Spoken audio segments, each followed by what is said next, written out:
be cautious as to who reaches out to you, right? There's a lot of noise. And I think that, for anyone that is looking, that either gets contacted by a recruiter or reaches out to a recruiter, make sure that they're giving you information and not just asking you questions, because I think that happens a lot. This is about you, this is not just about their own agenda. And then also make sure that they're not, that the way they work is they only send to the clients that you're interested in.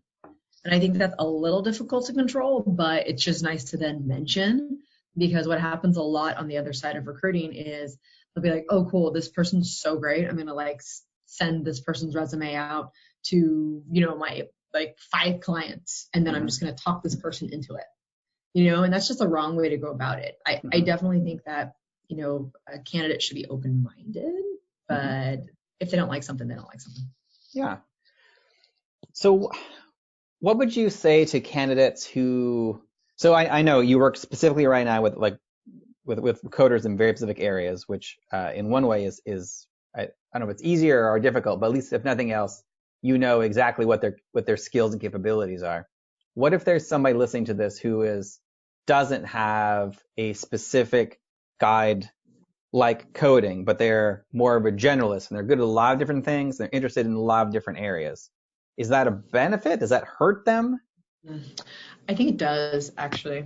I think that you have to know. I think it just shows that you're not focused. It's like you have ADD to the extreme. It's like I think it's really cool to have a lot of interests and have a lot of passions, but you also have to know, be self-aware as to what you're good at and what you're not good at.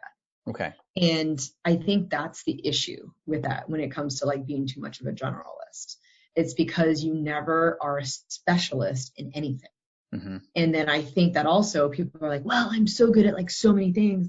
I could do X, Y, Z. Well, yeah, you might be able to do X, Y, Z, but you have to know what you're good at. You just have to. And you can't say everything because that's bullshit. It's just, you have to know. Yeah. So it's I don't know. Like I said, I think that that's good to be not so nichey, but pick 3 then. Whenever someone sends me this resume that's 6 pages long and lists every single technology there is to man, it's okay. So what do you do? I think that's the issue. It's 1, what do you do? And 2, what do you want to do? And then is it something you're capable of? Because and if you're not capable of it, that's fine, but you need to convince me why someone would hire you for it. And would you take a pay cut? Because let's be honest, if they have to train you, then they shouldn't have to fully pay you what, this other person next to you that is an expert at it does. So I just think, again, this just goes back to being super self-aware. And it's not to say, well, hey, what do you mean I can't do everything? Yeah, I'm sure you can, but you have to really think about why is this person paying you? What are they paying you for? I think that's how you can relate it a little bit easier. And then, or even on the other coin, just be like, hey, if it was my company and I only have X amount of money to pay an employee, would I pay myself? Yeah, that's a really good way to think about it. To flip the coin a little bit and look at it from their side as opposed to your side. So a lot of these details, how does somebody, I guess, pass information along to you? Or so is it this kind of their focus? Is that something that you pull from them your first conversation, or by looking at their LinkedIn profile, you're like, nope, I can tell that you're scatterbrained and you're focused on way too many things? I still have a conversation. I mean, I think that they're if you see someone that changes jobs every 9 months, I'm not going to talk to them. Okay. That's a for sure, because then that's way too scattered, right? So you want to talk to someone that has somewhat stability and wants to see things through. So that goes based off of that, I think. But yeah, I mean, it just starts with a couple questions, really. Hey, I think you do this. Is that true? What do you want to do? And then it goes into that. And so often I end up finding people jobs that was almost a complete opposite as to what they said they wanted to do. So I think that's really interesting. I think that's how recruiters can be super beneficial, because, think of it like this, you're in this one, like, I can even relate to friends. Let's say you like have this one circle of friends that is a certain way. Yeah. Well, all of a sudden now you're in, I don't know, a different country on vacation, and you meet all sorts of different people that open your eyes to so many different things that you wouldn't have done if you were in the other circle of friends who only like one thing. So I think that's what that comes out to, on being like, wow, it's basically like my dad used to say, you don't know what you know until you know it. It's like, he used to say it to me all the time. And I'm like, I catch myself saying that. It's like, how do you know you don't? How do you know? Yeah. No, that's it's very good to know. So with all of this too, you've also started your own program called the Millionaire Recruiter. What made you want to start that separate company? Yeah, actually, it was one of my employees, Ben Markowitz, who came to me, and Emily Stellick, who's my chief growth officer, and he goes, hey, he's really into he's into like e-courses and stuff like that, and just learning and always like pushing the limits. Yeah. And he goes, I think that you don't realize how great your training program is. I was like, huh? Like, what do you mean? He's like, so because I had been out of it for so long, it's just like, I just teach people the way that I would have wanted to be taught, Yeah. And he goes, no, you don't, you do this, you do that, like all these things. And he's like, and I actually have a couple of other friends that are in recruiting, and they have no idea what I'm talking about sometimes. I'm like, what do you mean? So he goes, I think we should do an e-course. I think it would be so beneficial. And, everyone's into these stupid, like, get rich schemes. This is this is kind of like that, but it's real. And I was like, huh, okay. And I'm like, this is interesting. So go on. Yeah. And then actually what's funny is he wanted to originally be a realtor. And, he took, it was funny. He went to San Diego State and like took the exam and all that good stuff. Yeah. And then he was a recruiter and he hasn't left. So he's been for 6 years, 6.5. And so he goes, think about those real estate conferences where, you're hearing like these like Tony Robbins and stuff like that. And they're selling you these real estate get rich quick, things that may or may not work, right? It works for some people, I'm sure, because they're still selling it. And he's like, what if I feel like the recruiting industry is way more powerful than the real estate industry. It's just nobody knows it. And you can actually have like a real career. You don't have to take a test. There is no certification. There's anyone can do it without even any money down, basically. I was like, huh. And I was like, this is brilliant. And so I was like, yeah. And I've also reached this point in my career where, yeah, of course I want to make more money every year. But what gets me really excited is when I see my employees make more money every year. And so it was one of the just like pay it forward, thought processes. And especially since where I was before, I was actually told to not like share my secrets. That if it's something's working for me, like let's let it work for me. It was like it was like a sharky environment, sales environment. And here at Techees, like we don't do that at all. Like it's like the complete opposite. We're almost like, I should bring a little sharks in here, to fire people up.